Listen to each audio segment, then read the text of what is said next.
For many Chinese people, the first memory of Journey to the West is simple: monsters, magic, adventure, and childhood.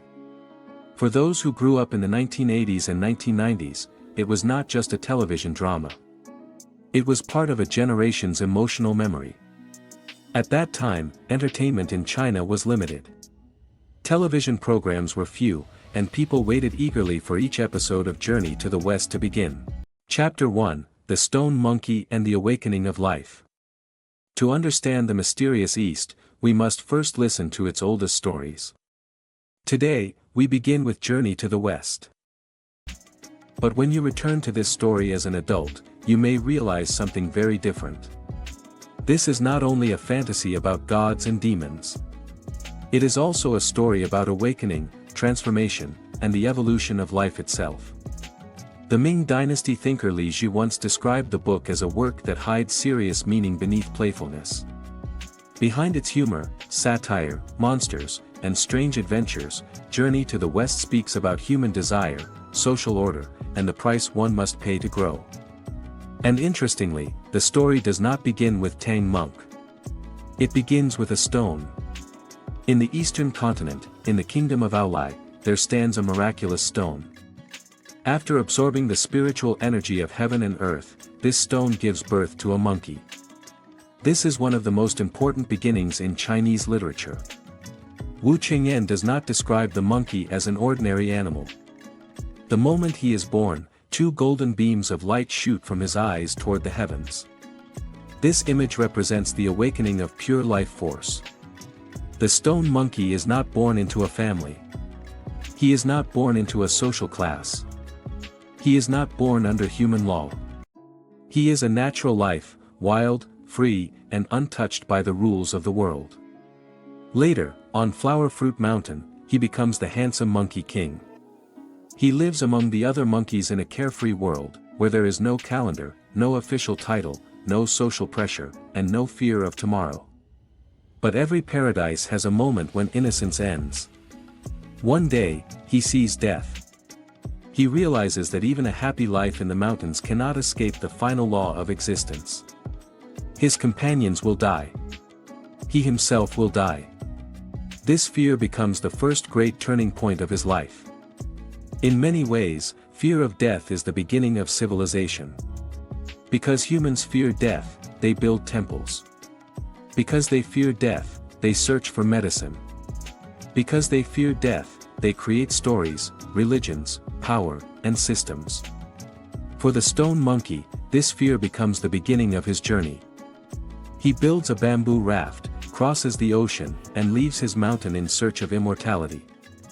Eventually, he arrives at Mount Ling Tai Fong Cun, and enters the cave of the slanting moon and 3 stars. These names carry deep symbolic meaning. In classical Chinese, both Ling Tai and Fong Cun can refer to the human heart or mind. The phrase slanting moon and 3 stars also resembles the shape of the Chinese character for heart. In other words, the place where the monkey studies is not only a physical mountain. It is also the inner world. His teacher, Patriarch Bodhi, can be understood not only as a mysterious master, but also as a symbol of the awakening of his own mind. There, the stone monkey receives a name, Sun Wukong. He learns the 72 transformations, which symbolize the many ways a person adapts to a changing world. He also learns the cloud somersault, a power that allows him to travel vast distances in a single leap. This is more than a magical skill. It represents the leap of thought, the ability of the mind to cross limits. But when Patriarch Bodhi sends him away, he gives him a severe warning. No matter what trouble you cause in the future, never say that you are my disciple. Why? Because power without control becomes disaster. After completing his training, Sun Wukong returns to Flower Fruit Mountain. But he is no longer only a monkey king. He is a being with knowledge, power, ambition, and no real understanding of restraint.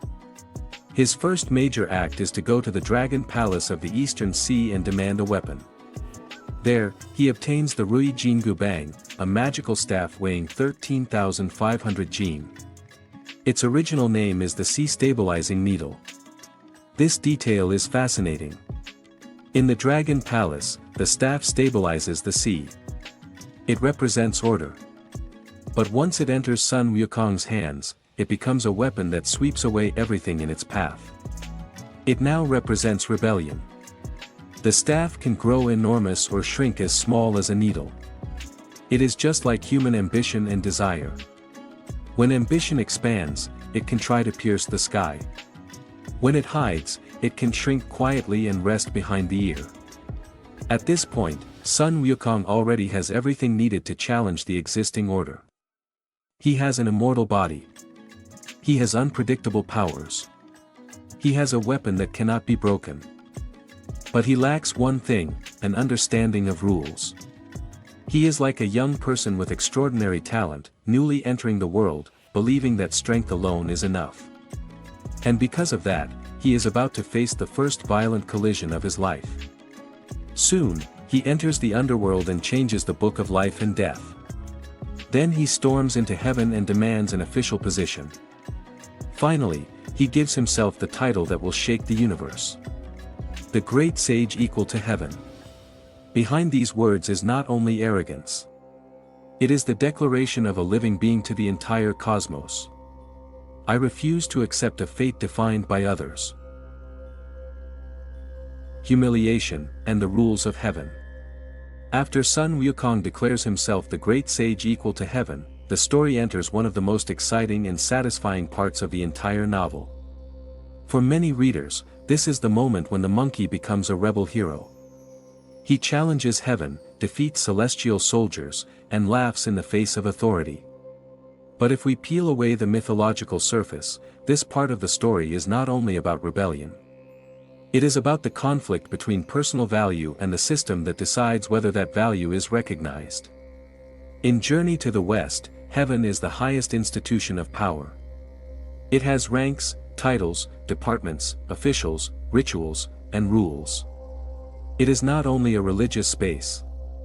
It is also a huge bureaucracy.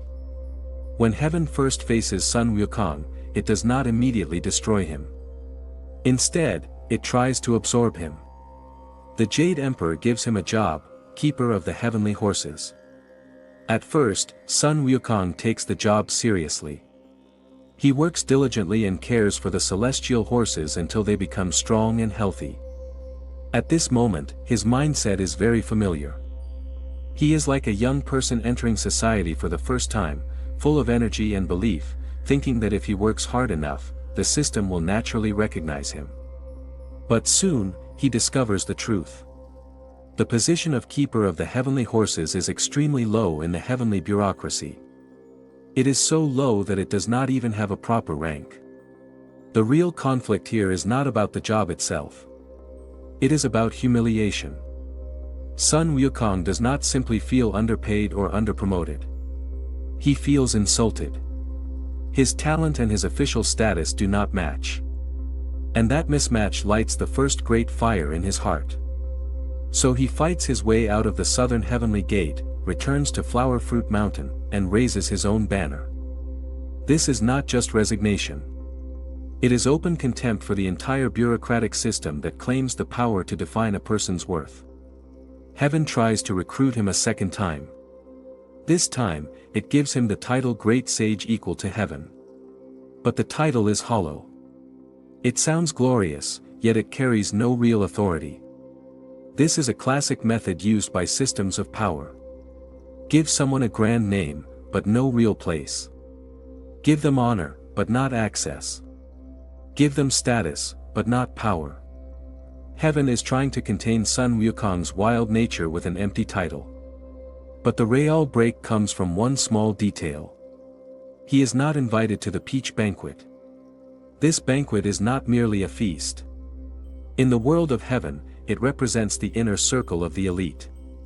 It is where status is confirmed, resources are shared, and belonging is recognized. Not being invited means something very clear.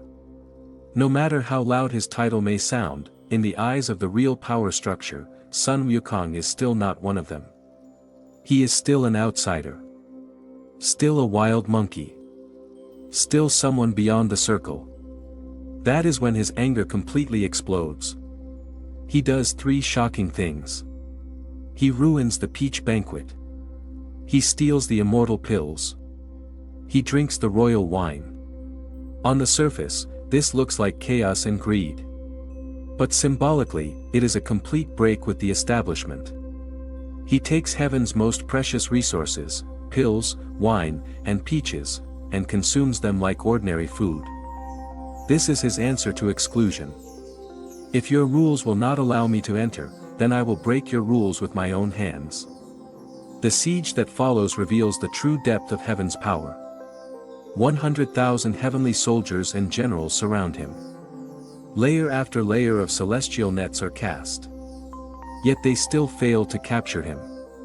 In the end, it takes the bravery of Erlang Shen and the ambush of the diamond snare from Taishang Lao Jun, the supreme old lord, to finally bring Sun Wukong down. After Wukong is captured, he is thrown into Laozi's 8 trigrams furnace. To many readers, this seems like a punishment. A rebel has offended heaven, so heaven burns him. But in the deeper logic of Journey to the West, this is not only punishment. It is also refinement. In Chinese cultivation thought, fire is not merely destruction. Fire can also purify. It can burn away weakness, melt what is scattered, and fuse separate things into one stronger form.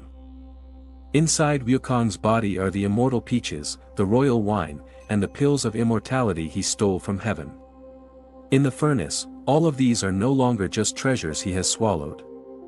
They are melted into his flesh, his bones, and his spirit. He does not die. Instead, he is transformed. When Sun Wukong emerges from the furnace, he gains fiery eyes and golden pupils. This is one of the most meaningful symbols in the story. A truly strong person is not someone who has never been hurt. It is someone who can pass through pain, pressure, and humiliation without being destroyed.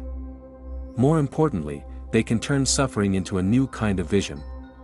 Before the furnace, Wukong has strength. After the furnace, he has perception. He can see through illusion. He can recognize hidden demons. He can look beneath the surface of things. This is why the furnace is important. It tells us that suffering does not automatically make a person better. But if a person survives it with awareness, suffering can become a second pair of eyes. Then comes the confrontation at the highest level of power. After escaping the 8 trigrams furnace, Wukong fights all the way to the outside of the Hall of Miraculous Mist. This is the symbolic center of heaven's authority. There, he shouts one of the most famous and rebellious lines in Chinese literature.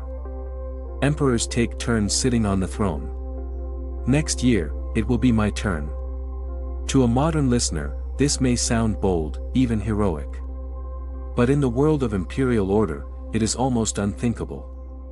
The throne is not supposed to be questioned. The ruler is not supposed to be compared with others. Imperial power depends on the belief that it is sacred, stable, and above challenge. But Wukong does not accept this. In his eyes, power should belong to the capable. If someone has strength, courage, and ability, why should he remain below someone else simply because that person has occupied the highest seat for longer? This is Wukong's logic. It is direct, passionate, and dangerously simple. He believes that ability should defeat rank. But reality soon gives him a heavy blow. The Buddha appears. And the Buddha does not fight him in the way heaven has fought him. There is no grand army. No shouting soldiers. No desperate siege. The Buddha simply offers him a wager. Escape from the palm of my hand. Sun Wukong laughs at this. He believes the challenge is absurd. With one cloud somersault, he can travel 108,000 li. How could one palm possibly contain him? But this is exactly the point. The Buddha's palm is not only a hand. It represents a higher law, a larger structure, and a boundary that physical speed cannot overcome. Wukong thinks distance is freedom. He thinks that if he can travel far enough, he can escape control. But the story gives us a darker truth. Sometimes, what imprisons a person is not a wall. It is the limit of their own understanding. You may think you have run farther than everyone else. You may think you have escaped the system. But if your mind has not crossed its own boundary, then you are still circling inside the same invisible cage. This is why Wukong cannot escape the Buddha's palm. His power is real. His speed is real.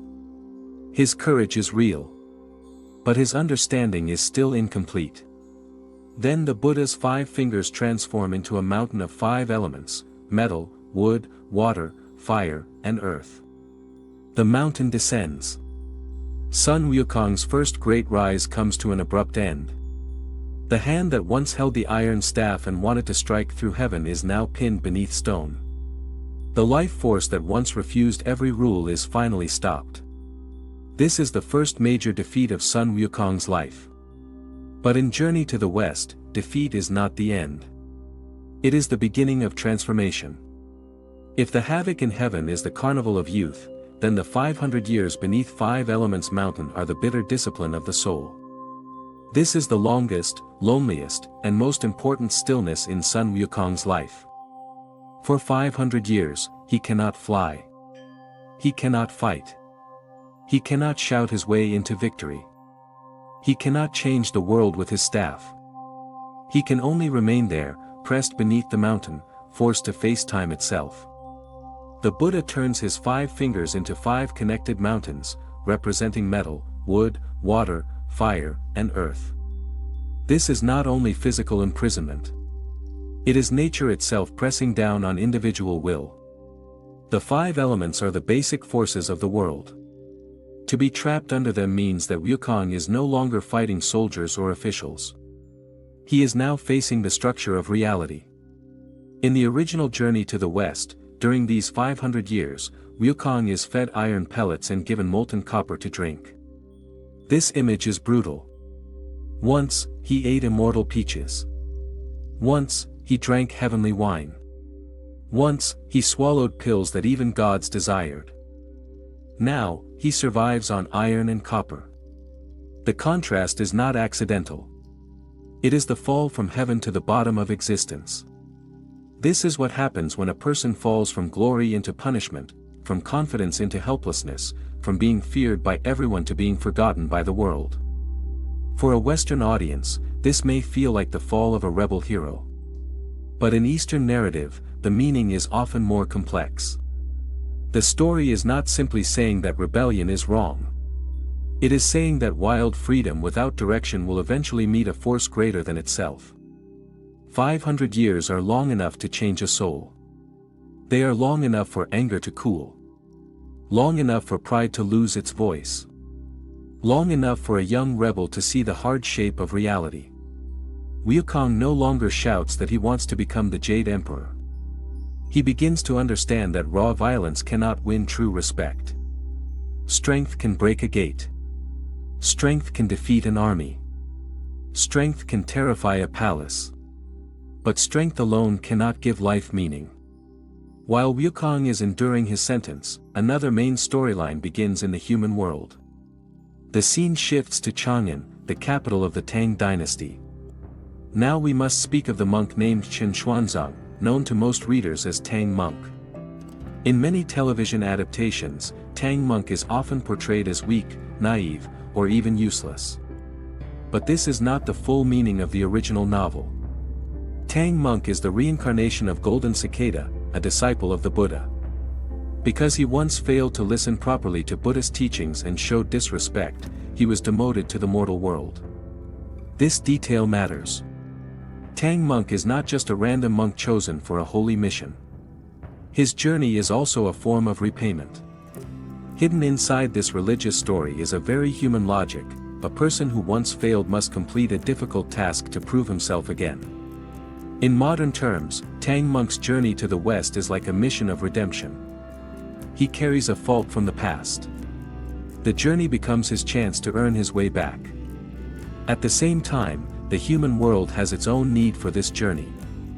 Emperor Taizong of Tang has experienced a terrifying encounter with the underworld. After seeing wronged souls and confronting death, he becomes deeply afraid of what lies beyond life. For an emperor, this fear is not only personal. It is political. A ruler who fears death also fears disorder. He fears ghosts, resentment, guilt, and instability. He needs a sacred solution that can comfort the dead and stabilize the living. So he needs the greater Buddhist teachings. He needs scripture not only to save souls, but also to calm the empire. Tang monk becomes the meeting point of political need and religious mission. He carries official travel documents, but what he truly carries is much heavier.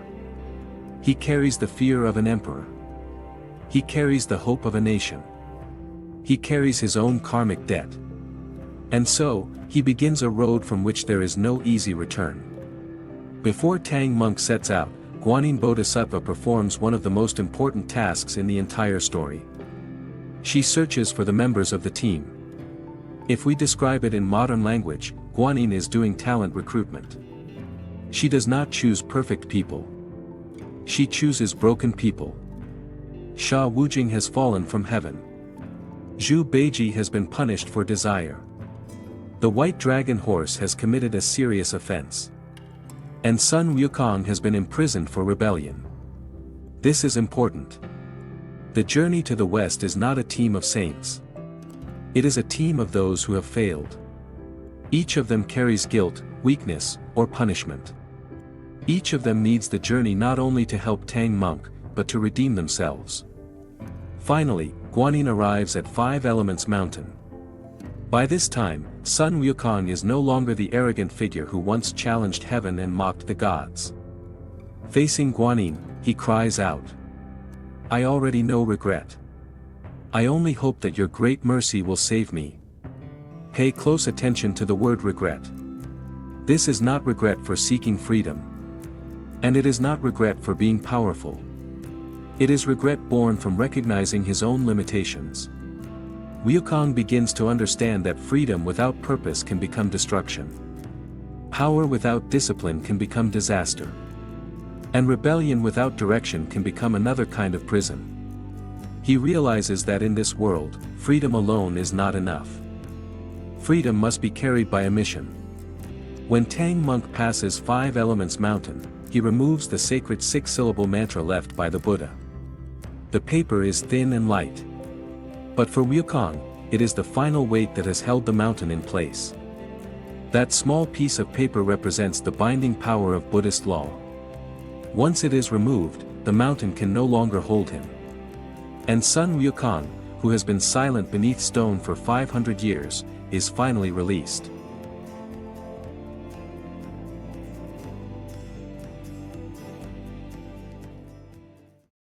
Chapter 2, The Chain Beneath Freedom. To understand the mysterious East, we must first listen to its oldest stories. Today, we begin with a strange truth in Journey to the West. Sometimes, the moment a person is released from one prison, he enters another. When Tang monk passes Five Elements Mountain, he removes the sacred six-syllable mantra left by the Buddha. The paper is thin and light. But for Sun Wukong, it is the final weight that has held the mountain in place for 500 years. It represents the binding power of Buddhist law. Then, with a sound that seems to split heaven and earth, Five Elements Mountain bursts apart. Sun Wukong is free.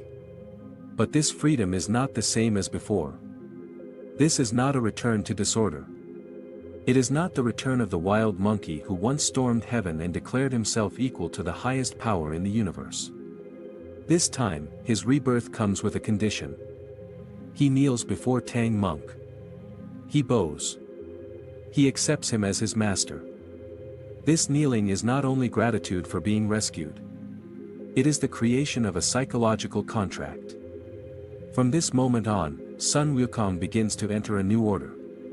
He is no longer a lone warrior. He is no longer fighting only for his own pride, anger, or personal justice. He is now the protector of a team, walking toward a much larger goal, the journey to the West, to retrieve the sacred scriptures. This transformation is painful. But it also marks the beginning of Sun Wukong's change from a destroyer into a builder. What he puts on is not merely an ordinary-looking cap, It is a sacred chain. After escaping from the mountain, Wukong believes that the sky is wide again, and that freedom has finally returned to him. But very soon, he discovers the real price of this new life. To be free again, he must accept a new form of restraint. This chapter is one of the key turning points in Journey to the West. The story begins to move away from individual heroism and towards something much harder. Team discipline. The first conflict after Wukong joins Tang Monk comes from their completely different understanding of violence. On the road, they encounter 6 bandits. In the deeper symbolic reading of the novel, these 6 bandits can be understood as the 6 roots of human perception: eyes, ears, nose, tongue, body, and mind. To Sun Wukong, they are criminals. The solution is simple. He raises his staff and kills them all. But Tang Monk is the embodiment of compassion. When he sees what Wukong has done, he begins to lecture him again and again. To Tang Monk, killing is a moral failure. To Wukong, hesitation before evil is weakness. This is the first major conflict between them. Sun Wukong has never lived under this kind of criticism. In his old world, if someone opposed him, he defeated them. If someone insulted him, he struck back. If something blocked his path, he smashed it. But now, he has a master who does not measure victory by power. Wukong cannot tolerate this. With one cloud somersault, he leaves and goes to the Eastern Sea. But in the end, he comes back. Why? Because he discovers that he has nowhere else to go. Flower Fruit Mountain is no longer enough. Heaven will not accept him. The world he once knew has already changed. The journey to the west has become his only possible road forward. At this moment, through Tang Monk's hands, Guanyin Bodhisattva gives him a magical object that will shape the rest of his life. The golden headband. When the tightening spell is spoken for the first time, Wukong feels unbearable pain, as if his skull is being split apart. But this pain is not merely a punishment. It is a metaphor. When a person joins an organization, he must give up a part of himself. He must accept boundaries. He must accept rules. He must accept a bottom line that he cannot cross. The tightening spell is not meant only to hurt him. It is meant to make his violent energy controllable. Sun Wukong is too powerful to be left completely unchecked. If he has no boundary, his strength becomes danger. If he has no discipline, his courage becomes destruction. If he has no mission, his freedom becomes chaos. The headband is cruel. But it also turns Wukong's power into something that can be used for a larger purpose. The second member of the team is the White Dragon Horse. At Eagle Sorrow Stream near Snake Coil Mountain, the son of the Dragon King of the Western Sea waits in punishment. Because he once set fire to a precious pearl, he was demoted and placed there to await his role in the pilgrimage. He devours Tang Monk's white horse. Wukong fights him, and the dragon retreats into the water. In the end, under the guidance of Guanyin, the dragon transforms into a horse. The White Dragon Horse has very little presence in the team compared with Sun Wukong and Zhu Beiji.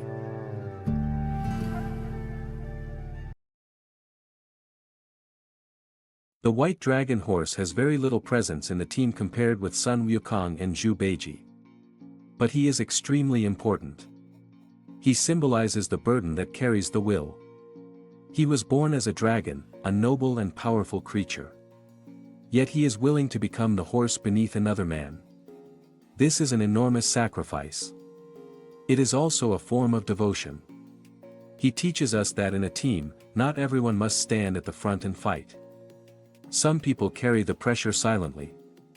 Some people bear the weight day after day. Some people do not receive applause, yet without them, the entire journey would collapse. Their merit is not small. Then comes the great comic figure of the novel. Zhu Beiji. Before his fall, Zhu Beiji was Marshal Tianping, a celestial commander in heaven. But because he harassed Chang'e, the moon goddess, he was demoted to the mortal world. At Gao village, he does not only demand food and comfort. He also wants to marry the family's daughter. The process by which Wukong subdues Beiji is full of humor and theatrical energy. But Zhu Beiji is not just comic relief. His arrival changes the emotional balance of the team. If Sun Wukong represents ideals, struggle, and explosive action, and Tang Monk represents faith, principle, and moral direction, then Zhu Beiji represents the ordinary world of desire. He is greedy. He is lustful. He is afraid of death. He often complains and talks about breaking up the team and returning to Gao village. But this is exactly why he matters. A real team cannot be made entirely of ascetics. If everyone were like Tang Monk, the story would become too rigid. If everyone were like Wukong, the team would destroy itself through conflict. Zhu Beiji brings human weakness into the journey. He brings appetite. He brings laziness. He brings fear. He brings the wish to live comfortably. And because of that, he brings life. He reminds Tang Monk and Wukong that they are still connected to human nature. Even on a sacred journey, people still have bodies. They still have hunger. They still feel desire. They still want comfort. They still become tired. Zhu Beiji is the lubricant inside the team. He is also the honest, lazy, fearful, but living self hidden deep inside many people. At this stage, the basic structure of the pilgrimage team has begun to take shape. Tang Monk is the firm leader. Sun Wukong is the supremely capable but short-tempered chief executor. Zhu Beiji is the second-in-command who always wants to be lazy, yet can still be useful at critical moments. And the White Dragon Horse is the top-level vehicle carrying the entire mission forward. But this combination is extremely fragile. Tang Monk does not fully trust Wukong's decisive violence. Wukong looks down on Beiji's cowardice and greed. Beiji often stirs up trouble between master and disciple. The demons on the road are dangerous. But sometimes, the conflicts inside the team are even harder to handle.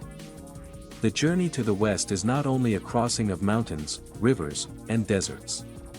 It is also the reshaping of a team's inner psychology.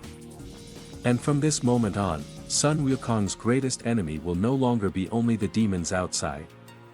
It will also be the conflict between power and discipline, freedom and restraint, ego and mission. They must learn how to search for trust inside distrust, and how to reach agreement inside disagreement. As the team continues westward, they arrive at the 800-li flowing sands river, a place so dangerous that even a goose feather cannot float across it. Here, the final core member of the pilgrimage team takes his place. Sha Wujing joins them. From this point on, the 5 members of the journey to the west are finally complete.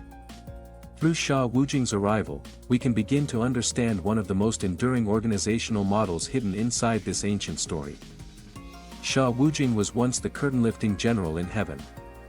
Because he accidentally broke a precious glass vessel, he was demoted to the mortal world. Every 7 days, he must suffer the agony of countless arrows piercing his body. At the flowing sands river, he wears 9 skulls around his neck. These are the remains of previous scripture pilgrims, and they stand as witnesses to his past karma. Compared with Wukong's defiance and Beiji's greed, Sha Wujing seems extremely ordinary. He speaks the least. He does the most miscellaneous work. He rarely takes the spotlight. But we must pay close attention to what he represents. Sha Wujing is the stability of the team. In any organization, if everyone were like Sun Wukong, the team would collapse from internal conflict. If everyone were like Tang Monk, the team might starve because no one could execute the work. A person like Sha Wujing, obedient, practical, steady, and uncomplaining, is often the foundation that allows an organization to keep moving. He carries the luggage. But what he truly balances is the human heart. When Wukong and Beiji argue until the conflict can no longer be controlled, it is often Sha Wujing who speaks quietly. "Elder brother, second brother, please stop arguing."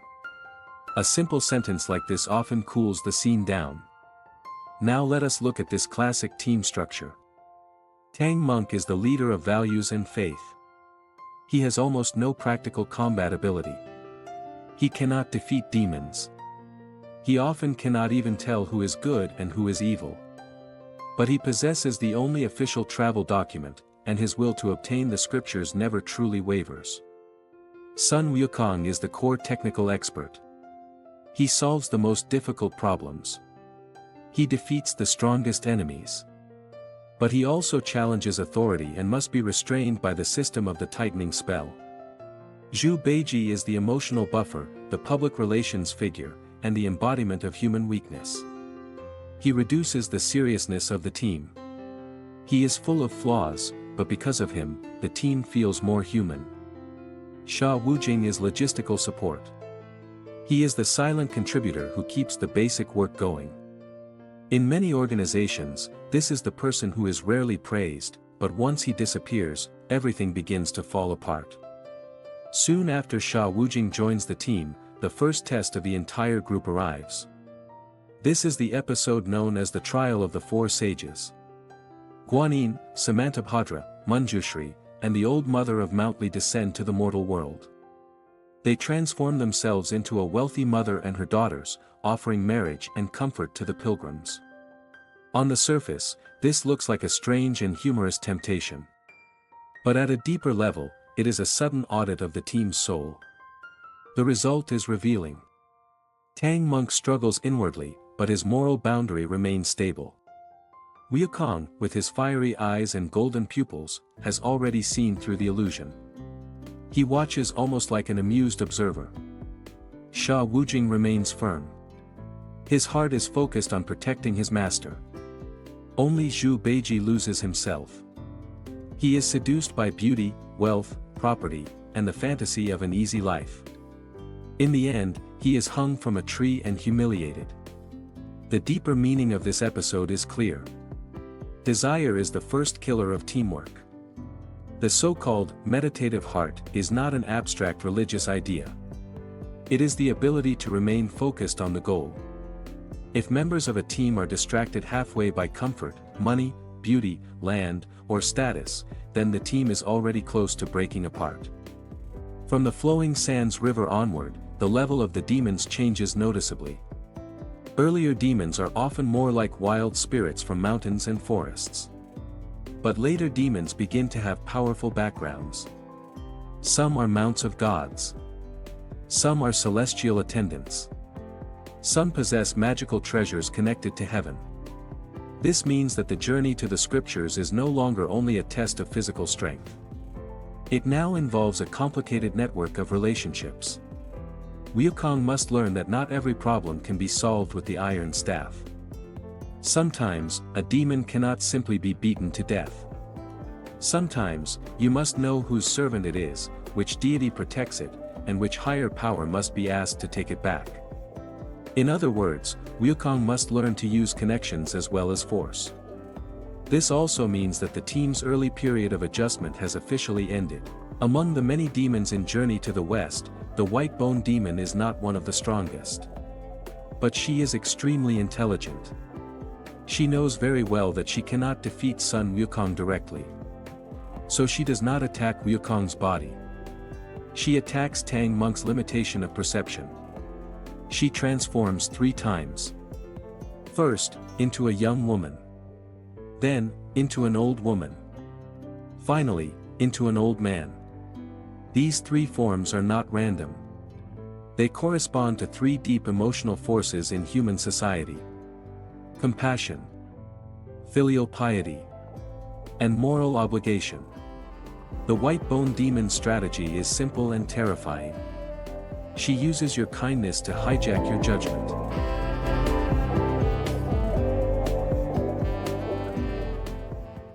Chapter 3: When Kindness Becomes Blindness.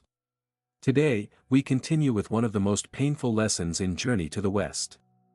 Kindness, when separated from judgment, can become a weapon in the hands of evil. Among all the demons in Journey to the West, the White Bone Demon is not especially powerful. But she is extremely intelligent. She knows very well that she cannot defeat Sun Wukong directly. So she does not attack Wukong's body. She attacks Tang Monk's limitation of perception. She transforms 3 times. First, into a young woman. Then, into an old woman. Finally, into an old man. These 3 forms represent 3 emotional forces deeply rooted in human society: compassion, filial piety, and moral obligation.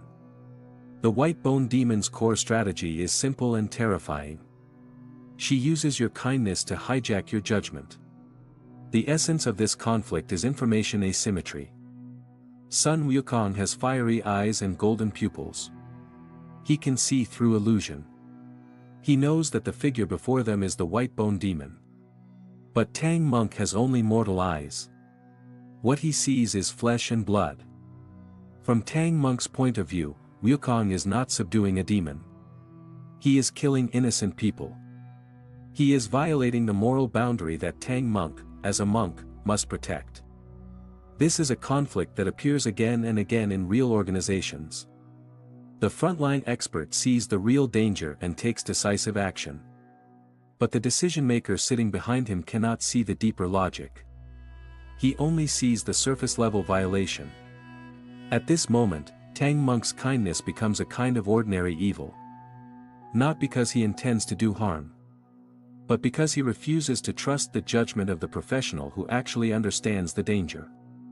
And worse, he listens to Zhu Beiji's provocation. Here, Beiji plays a deeply dishonorable role.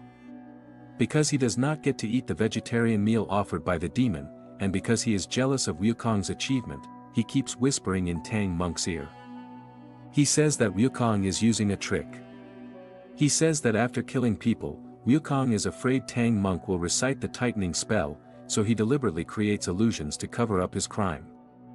This kind of accusation is extremely destructive.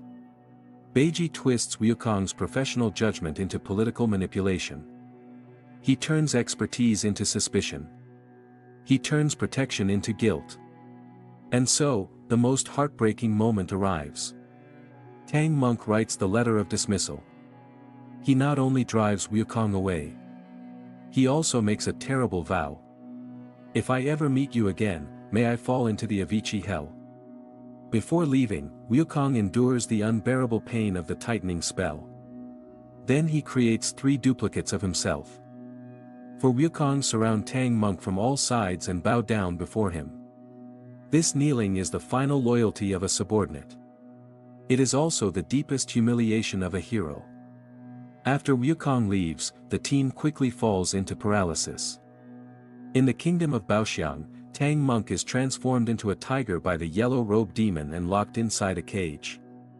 Zhu Beiji and Sha Wujing are no match for the enemy.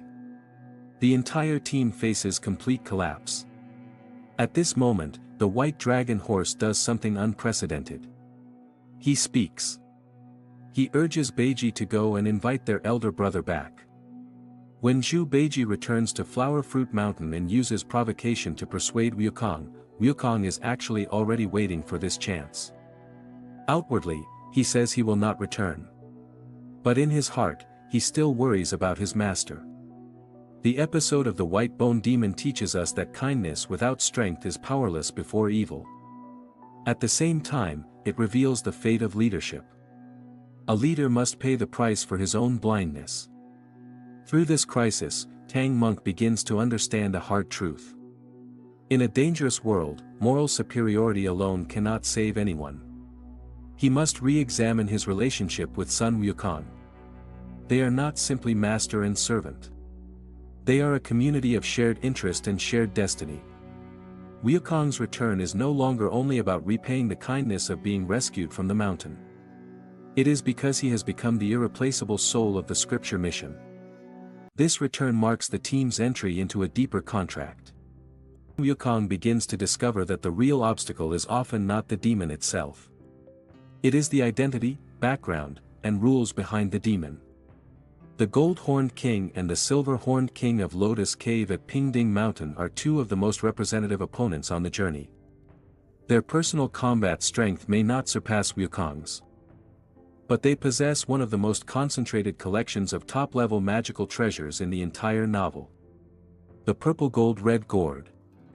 the mutton fat jade bottle, the 7-star sword, the banana fan, and the golden rope.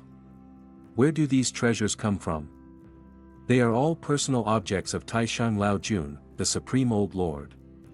And the gold-horned king and silver-horned king are not wild demons from the mountains. They are attendants who once served beside Taishang Laojun's alchemy furnace. The political metaphor here is extremely sharp. Sometimes, your opponent is powerful not because he has worked harder than you. He is powerful because he controls access to core resources. In this trial, Wukong fights with unusual difficulty.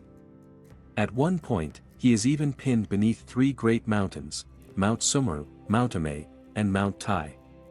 Even he admits that if he were trapped by such a method, escape would be extremely difficult. But in the end, he does not win only by force. He wins by using strategy, language, and the rules of the system itself to deceive the attendants. When Taishang Laojun descends to the mortal world and takes back the treasures, everything is brushed aside with one light sentence. It was my failure to discipline them properly. With that, the matter is over. This makes Wukong realize something important. Many disasters on the road to the west are not simple accidents. They are internal tests quietly allowed by higher powers. If Pingding Mountain is a struggle over resources, then the kingdom of Che-Chi is a clash of values. Here, 3 demons, the tiger power immortal, the deer power immortal, and the goat power immortal, transform into Taoist masters. They become honored national teachers. They can summon wind and rain. And unlike many demons, they do not begin by trying to eat Tang monk. Instead, they build an entire social order. Taoism is exalted. Buddhism is suppressed. Monks are humiliated and forced into labor. This is why the kingdom of Che-Chi is not only another monster episode. It is a story about ideology, public authority, and the danger of turning belief into a political weapon. The kingdom of Che-Chi is one of the most satirical sections in the entire novel. This looks crude and ridiculous. But beneath the comedy, it is a sharp act of contempt toward false religious authority and superstition. In the final contests of beheading, disembowelment, and being boiled in oil, Wukong uses absolute strength to reveal the 3 national teachers in their true beastly forms. He tells the king of Che-Chi, and he also tells us, that true faith does not depend on flashy miracles or theatrical magic. True faith must be judged by whether it truly benefits living beings. In the kingdom of Che-Chi, Wukong shows a very high level of political intelligence. He does not merely eliminate the demons. He also improves the living conditions of the local monks. He is no longer only a reckless monkey who knows how to swing an iron staff. He has begun to understand how to use public opinion, timing, and the political atmosphere to achieve a larger goal. Pingding Mountain and the Kingdom of Che-Chi give us a realistic workplace lesson. When facing competitors with powerful backgrounds, direct confrontation is not always the best solution. Wukong's strategy is clear. At the tactical level, he must trick the opponent into losing their magical treasures and neutralize their resource advantage. At the strategic level, he must find the higher authority behind them, such as Taishang Laojun, the Supreme Old Lord, and force that authority to step in and clean up the situation. The pilgrimage team now faces one of its gentlest, yet most dangerous, trials. This time, the test is not magic. It is the movement of the heart. For Tang Monk, this is the moment when he comes closest to being an ordinary man. It is also one of the true life and death moments of his spiritual cultivation. The kingdom of women in Western Liang is the only kingdom on the journey where there are no men. The danger here is not a monster with bloody jaws. It is tenderness. It is the soft call of human attachment. When the queen holds Tang Monk's hand and offers him the position of royal consort, even the possibility of ruling a kingdom beside her, his reaction is extremely revealing. In the original novel, he is not as firm and decisive as many television adaptations make him appear. He trembles. He lowers his head. He says almost nothing. Even when the queen pulls him toward the royal carriage, he does not dare to answer directly. What does this show us? It shows that Tang monk is also human. The most real battle of cultivation is not always against demons. Sometimes, it is the shaking of the heart when faced with extreme gentleness, beauty, status, and power. If the previous demons wanted Tang monk's life, then the queen of the kingdom of women wants his will. Sun Wukong, in this episode, shows a very high level of emotional intelligence.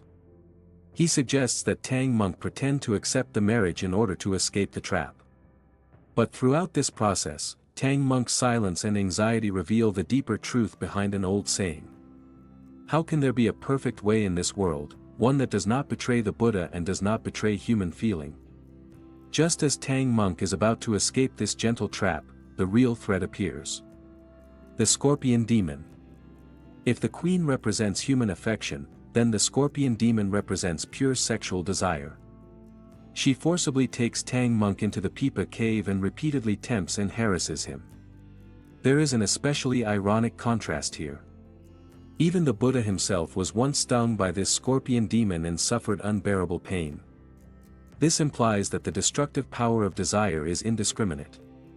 Even if one has achieved enlightenment, once struck by the poisonous sting of desire, one must still endure piercing pain. In this episode, even Sun Wukong and Zhu Beiji are temporarily helpless. Wukong is stung on the head by the scorpion demon and cries out in pain. In the end, the demon is subdued by the star official of the rooster, whose natural power restrains poisonous insects. Why does the story arrange for a rooster to end this trial? Because the rooster announces the dawn. It represents awakening and the breaking of illusion. When a person is trapped in lust, fantasy, and emotional intoxication, ordinary force may not be enough. Only the sound of awakening from within can completely scatter the darkness. When Tang monk leaves the kingdom of women, he leaves behind the words, "If there is another life." In Buddhist logic, this is actually one of the deepest forms of refusal. He does not curse the queen.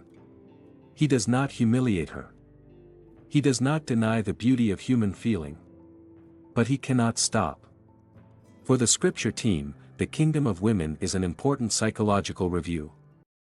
They realize that not every danger appears as violence. Some dangers appear as comfort. Some appear as tenderness. Some appear as beauty, status, or the promise of an easier life. And for someone walking a sacred road, these may be even harder to resist than demons. Chapter 4, The Second Self and the Death of Illusion. Final chapter, English narrative version. As our journey continues from the trials of the previous chapter, the pilgrims have already passed through one of the most delicate tests of the human heart. The kingdom of women was not merely a romantic episode, nor simply another obstacle on the road to the west. It was a mirror placed before Tang Sanzang, forcing him to face the cost of faith, restraint, loneliness, and renunciation. When Tang Sanzang left the kingdom of women, he left behind a phrase, "If there is another life." In Buddhist understanding, and in the deeper logic of Journey to the West, this was not a promise. It was the most restrained form of refusal. For the pilgrimage team, the journey through the kingdom of women became an important psychological turning point. It taught every member of the group that Tang Sanzang, beneath his compassion and discipline, was still a human being. He could be moved. He could hesitate. He could feel tenderness. Yet, for the sake of his ultimate faith, he had to abandon worldly happiness. Sun Wukong also saw his master's weakness more clearly than ever before. He understood that protecting Tang Sanzang did not only mean guarding him from demons outside. It also meant guarding the restless, fragile heart within him. After this trial, Tang Sanzang's gaze became steadier. The unity of the team also began to change. It was no longer merely a contract of duty. It had become a deeper emotional bond. Together, they had passed through a baptism called regret. And because of that regret, they were able to walk more lightly toward the far more dangerous second half of the journey.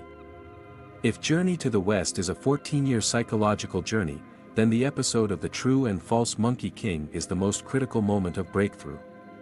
This chapter is no longer a simple story of defeating demons. It is a peak confrontation about identity, self-recognition, and the struggle within one's own mind. The cause of the story is heavy. Tang Sanzang, angered by Sun Wukong for once again killing bandits, recites the Typhoon spell and drives him away from the pilgrimage for the second time. Wukong leaves with deep grievance in his heart. But soon after, another pilgrim appears, one who looks exactly like Sun Wukong, dresses exactly like him, and even carries the same weapon. This false Wukong does not merely appear to confuse the group. He knocks Tang Sanzang unconscious, steals the luggage, takes the scriptures, and even tries to form his own team to go to the west. The original title of this episode reveals its deeper truth: two minds disturb the great universe, different bodies cannot cultivate the true way. The six-eared macaque is not merely another monster. In a symbolic sense, he is Sun Wukong's second mind. He is the embodiment of the negative emotions hidden deep within Wukong's heart: anger toward Tang Sanzang's constant scolding, exhaustion from the burden of the pilgrimage, and the ambition to prove that even without Tang Sanzang, he could still succeed.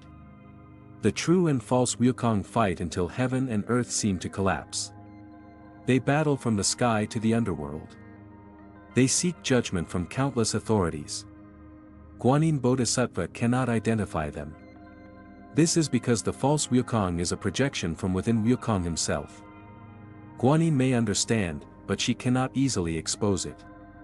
Tang Sanzang recites the spell, and both figures cry out in pain, because the suffering is real. The Jade Emperor and the demon revealing mirror cannot distinguish them either, because the six-eared macaque's power and nature are nearly identical to Sun Wukong's. A mirror can reflect appearance, but it cannot reveal the heart. Even Dezong Bodhisattva's divine beast, who can hear the truth of all things in the three realms, understands what is happening but does not dare to speak openly. He knows that this demon's supernatural power is no different from the great sages. If the truth is spoken carelessly, this destructive second mind may overturn the underworld itself. This is one of the deepest metaphors in the entire novel. When a person falls into self-doubt and inner conflict, the standards of the outside world often become useless. Others may judge your behavior, but they cannot truly identify the source of your pain. Only you, or a wisdom higher than yourself, can resolve that kind of internal struggle. In the end, the two Wukongs fight all the way to the Buddha. The Buddha speaks words of extraordinary depth. He understands that all beings arise from one mind, and that this chaos is caused by the disturbance of a second mind. The Buddha reveals the identity of the six-eared macaque and traps him beneath a golden alms bowl.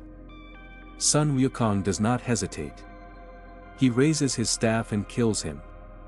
Many readers feel a sense of sadness at this moment. Tang Sanzang also finally realizes that without this troublesome great sage, his ideal of reaching the West would be nothing more than a castle in the air.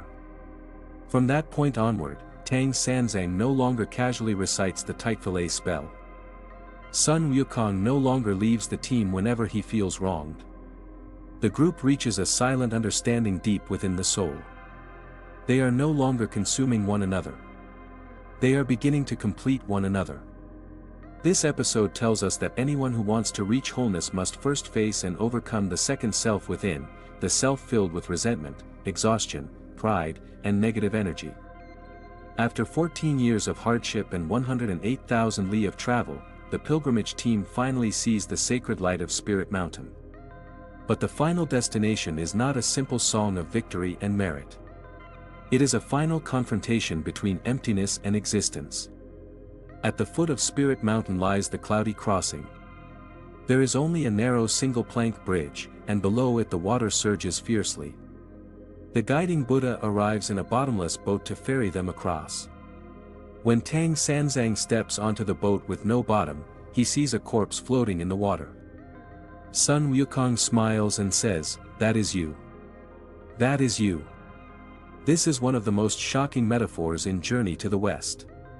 To reach the other shore, the old self must first die. To cast off the mortal body means that Tang Sanzang has finally let go of his attachment to flesh, fame, fear, suffering, and the identity he once carried. Only at this moment does he truly become qualified to receive the highest wisdom. Yet the most unexpected conflict occurs inside Thunderclap Monastery. Ananda and Kasyapa, the two venerable disciples, ask Tang Sanzang for a human offering, in plain terms, a bribe. Sun Wukong becomes furious. But in the end, Tang Sanzang gives away the precious purple gold begging bowl bestowed upon him by Emperor Taizong of Tang. This is not only a satire of worldly reality. It is also a profound Zen lesson. There is no truth in this world that can be obtained without cost. If you want to receive the true scripture, you must be willing to give up the most real and valuable worldly object in your hand. Yet the first scriptures they receive are blank. Sun Wukong is enraged, thinking the Buddha has deceived them. But the Buddha only smiles calmly and says that the blank scriptures are wordless true scriptures, and that they are also good. This reveals the highest realm of the entire book. The deepest truth does not depend on words. All scriptures, languages, rituals, and forms are merely fingers pointing at the moon. They are not the moon itself. When you have walked through the 81 trials, every mountain you crossed, every river you passed, every demon you faced, and every fear you endured has already become a scripture written into your life.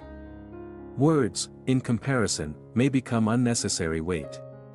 On the return journey, Guanyin Bodhisattva calculates that the pilgrimage team has only completed 80 trials. One trial is still missing before perfection can be achieved. So, at the Tongtian River, they encounter danger once again. The scriptures fall into the water. Sun Wukong looks at the damaged and incomplete scriptures with deep distress. But at that moment, he understands. Heaven and earth themselves are not complete. This final stroke tells us that life does not contain perfect completion. The regrets, the damages, the missing pages, and the wounds we once suffered are all proof that life has truly been lived. To accept imperfection is also a form of enlightenment. Finally, the 5 members of the pilgrimage team receive their titles at Spirit Mountain. Tang Sanzang becomes the Buddha of merit and virtue, representing the final victory of faith. Sun Wukong becomes the victorious fighting Buddha. These 4 words are extremely subtle. They do not mean that he is encouraged to keep fighting others. They mean that through battle, he has finally conquered the greed, anger, and delusion within himself. Zhu Beiji becomes the cleanser of the altars. The Buddha sees clearly that Beiji still remains attached to material comfort and desire. So he is given a position related to offerings from the world. This reflects the compassion of Buddhist wisdom. Human weakness does not always need to be destroyed.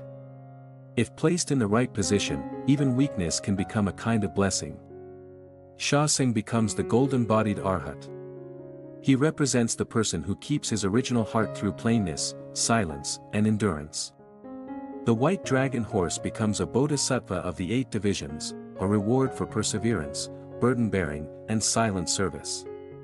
From a mount carrying others forward, he becomes a divine being in his own right. After hearing this story, you may finally realize that Journey to the West is not truly a story about gods and demons. It is a story about the human heart. Tang Sanzang is your faith, fragile, sometimes confused, but always pointing toward a direction. Sun Wukong is your ability, sharp, powerful, and brilliant, but in need of discipline. Zhu Beiji is your desire, greedy and imperfect, but also honest and real. Sha Sing is your reason, plain, ordinary, and quiet, but stable enough to carry the journey forward. Together, these figures form a complete soul that is still evolving. The West is not truly in some distant sky. It exists in the moment when you overcome each hardship, see through each illusion, accept each imperfection, and finally gain a quiet peace within yourself. And perhaps this is the final meaning of Journey to the West. The road to the scriptures is the road of life itself. Every demon is a shadow of the heart. Every trial is a question asked by fate. Every step forward is a choice between sinking and awakening. At the beginning, they believed they were going to the West to find the scriptures. But at the end, they finally understood that the true scripture had never been far away. It had been written into every step of the journey.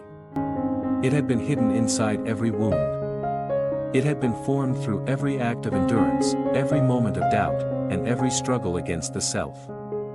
This is why Journey to the West can be read not only as a myth, but as a map of human transformation. To walk west is to walk inward. To become a Buddha is not to escape the human world, but to understand it, endure it, and finally transcend the illusions that once controlled the heart. And when the old self sinks into the river, when the incomplete scriptures are accepted, and when the restless mind finally grows still, the journey truly reaches its end. This is the end of the pilgrimage. But it is also the beginning of awakening.